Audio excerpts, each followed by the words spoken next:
Ed here with the Digital Digest, and today I'm taking a first look at the Sony A7C Mark II. This launched back on October 12th of this year, 2023, with a retail price of $2,200 US, or $21.99 to be exact. It weighs 1.1 pounds, and I think, at least on paper, it appears to be a solid upgrade from the previous generation. And that's because we have a brand new 33 megapixel sensor, which is already a really good starting point.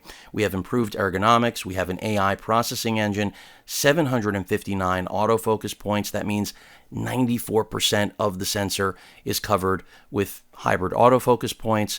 It shoots 10 frames per second, which is still really solid, even if this is not designed to be, an action cam, aka, I don't mean an action cam like you're thinking, but for birding or action photography or videography, it still has the chops to get the job done.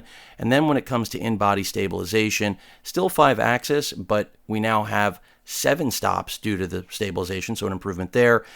When we flip this guy around, the EVF looks the same, but even though it has the same 2.36 million OLED viewfinder, it has been improved. We have greater magnification.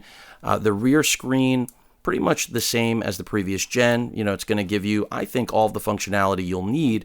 It's not going to deliver the fully articulating, best-in-class display of the A7R5, but it's not supposed to, right? In addition to that, from a video standpoint, we now have 4K 60 and 10-bit color.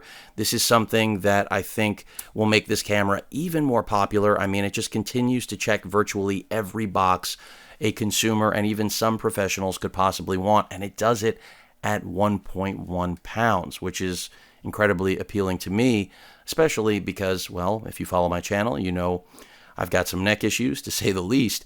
And if anyone has any kind of back problems, and even if you don't, you should want all of these devices to be as light as possible. Of course, not to the point where you can't keep them stable, but hopefully you get my point. And there's no mechanical first curtain shutter. Another thing I'm sure many of you will want to know. You can pick this up as a kit. I don't recommend the kit lens. You're always, nearly always, better suited to pick a lens that you know you will want, or even spend a little bit more on a zoom lens that will just be infinitely superior.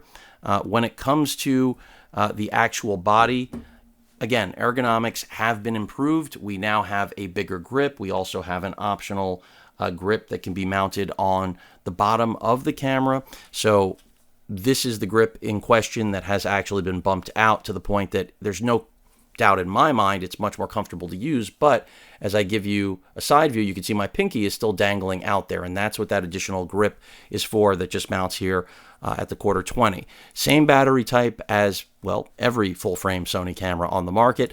Battery life, at least on paper, appears to have dropped off a bit. I'll know from my testing. As we come around to the left side of the camera, you can see right here we have a full-size UHS-2 SD card slot. That is an improvement from the previous gen. We also have, as I open up the top compartment there, our mic jack and Type-C port for charging, as well as transfer of contents from your card. And then at the bottom, we have yet another door that reveals HDMI out, along with a headphone jack for monitoring. So I really do feel like this camera covers all the bases. It does it in an incredibly compact, lightweight form factor. And at $2,200, I believe this is going to be Sony's most popular full-frame camera. It outperforms the A7 IV, which I think was their most popular camera. And the fact that it does all of that in a much more compact body, which certainly won't be the body that everyone prefers, I think it's very obvious this is an incredibly appealing camera that fits nearly every user's needs. And if you know you need more, well, you're not going to be looking at this. That might be why you turn to the A7CR, which has a 61 megapixel sensor, and for the most part is essentially a mini version of the A7R5. I'll get to that when Sony sends me one for review.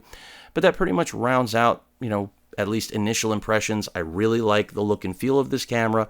It's solid, like most of Sony's gear, and I expect great performance out of the new 33 megapixel sensor. The fact that it has video chops to deliver, B or C cam capable footage makes it even more appealing. So there's just a lot to like about this incredibly small camera that really, if anything, it didn't cut corners, but basically just added more boxes that it checked off that traditionally you'd have to turn to a larger, heavier, and more expensive body. But that rounds things out. I love that Sony's continuing a push back to where the game began for them post acquiring Konica Minolta when I first started reviewing their mirrorless cameras, because back then, I was a Canon guy, don't tell anybody. But when Sony started changing the game by delivering performance like this camera reminds us of, performance you don't expect in a body this size, and that's exactly how they essentially broke into the game and made mirrorless a standard rather than an experiment. Well, I love seeing that come back. And one other thing I'll mention, we do have this switch here, which gives you quick access, as you can see on the mode dial, to S&Q, video, and still mode. So that's another nice feature that Sony is incorporating into cameras like the A7C Mark II. But that rounds things out.